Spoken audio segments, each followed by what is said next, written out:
Why are we having all these people from shithole countries come here? That, according to the Washington Post, is what Donald Trump today uttered during a meeting aimed at finding a cross-party deal on immigration. The revelation comes hot on the heels of Michael Wolff's book on the Trump White House. A bit like any tweet by the president, fire and fury's caused a stir, the ramifications of which may not truly be understood for some time to come. What we do know is that a bad-tempered tiff between the president and his former White House advisor Steve Bannon over the contents of Wolff's book has changed the dynamics of the US political climate with his departure this week from Breitbart News. Well, Michael Wolff is with us now for his very first British TV interview, joins us from New York. Great to have you, Michael.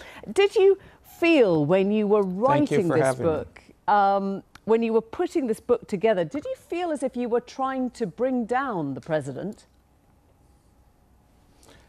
Quite the opposite. I went into this project, into the White House, with an entirely open mind.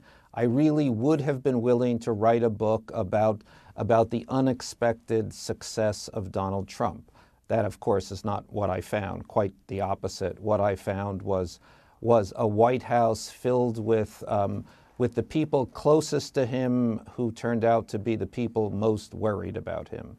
And when you talk about going into the White House, it's the details that are fascinating for many of us. Give us a sense of your access. Donald Trump, of course, denies that he spoke to you, denies that you had any access.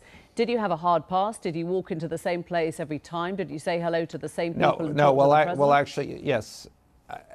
Yes, I mean, exactly. I mean, it's amusing that Donald Trump says that I had no access and no permission because I was there for the better part of 7 months. So one has to ask the question, how, in fact, did I get there? And the answer is actually Donald Trump. I said to Donald Trump, and he says that he doesn't know me, but in fact, we've known each other for 20 years. At any rate, I said to him, I would like to come to be an observer at the White House. And he thought I was asking for a job. I said, no. What I want to do is write a book. And his face kind of fell with absolute lack of interest in the idea of a book. So, but he sort of said, okay, yeah, sure, knock yourself out. And with that, using that basically became the carte blanche for me to enter the White House, to stay there, to chat, sit down with almost every member of the senior staff again and again and again and again. And with Trump himself, how many times would you say you conversed with Trump personally since he became president? I have said from the beginning on this that I have spent about 3 hours with Donald Trump through the campaign, the transition, and in the White House. But since he became president, how long would that have been? From the inauguration on, there was, we had one on-the-record session, and then I would see him in the West Wing, and we would chat. You didn't presumably see Bannon quitting Breitbart News as a direct consequence of this book, did you? I didn't anticipate that. I mean, it seems to have been the outcome. So, my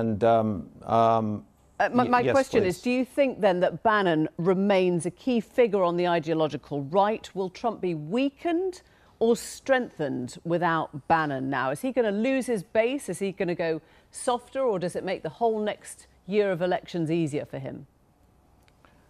You know, I don't think we know the answer to this. It may well mean that Trump goes to the traditional Republican side, does not run these the sort of the wingnut party in congressional races, and it gives the Republicans an advantage. That's one scenario. Another scenario is that Steve Bannon decides to take down Donald Trump. And can he do that?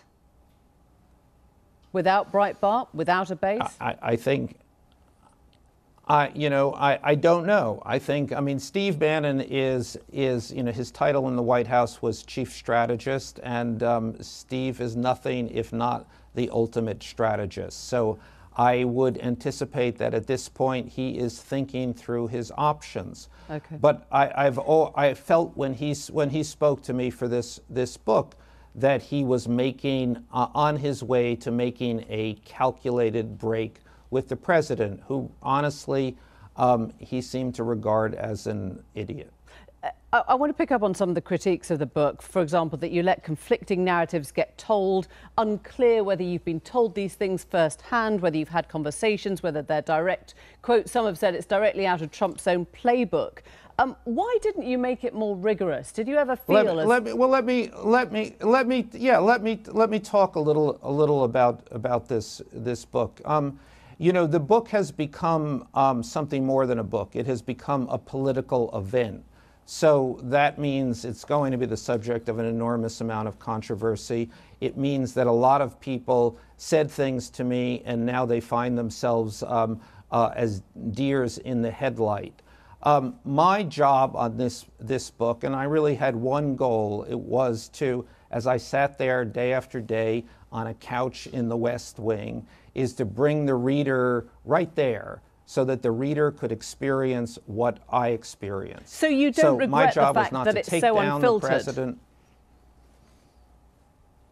No, actually, that's my job, is to bring an absolutely unfiltered account. You know, there has been an enormous amount of controversy about that, but what I would say is that there's room for a lot of interpretations of this White House. Not only is there room, but there will be. So it is not just, there are the daily reporters who are doing a good job of covering the White House. But my account, and it's an account that has obviously resonated with people apparently everywhere, is a contextual story of what has happened over these number of months. Michael, let me ask you. I am giving the forest for the trees. Sure. And at this point, you have written the book after he became president. Many journalists now are questioning how they covered the campaign. Is there a guilt that you or your colleagues were too caught up in a very sensational, sexy, fun story to cover? Do you think if you were going back over the campaign now, you would be covering Trump in a very different way? Well, I don't know. I mean, first thing, I'm not sure I have any colleagues, which is part of the interesting thing here that allowed me to write in a totally independent version of this White House.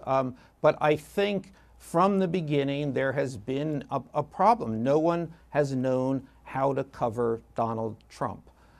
When this administration began, many in the media said we can't normalize this person. Well, effectively, the media coverage has normalized it. So the explosions every day have become so normal that we can no longer remember what happened the day before. I would maintain that I actually may have found a way to write about this presidency and this president. Okay. Michael Wolff, great to have you on the show. Thank you very much indeed.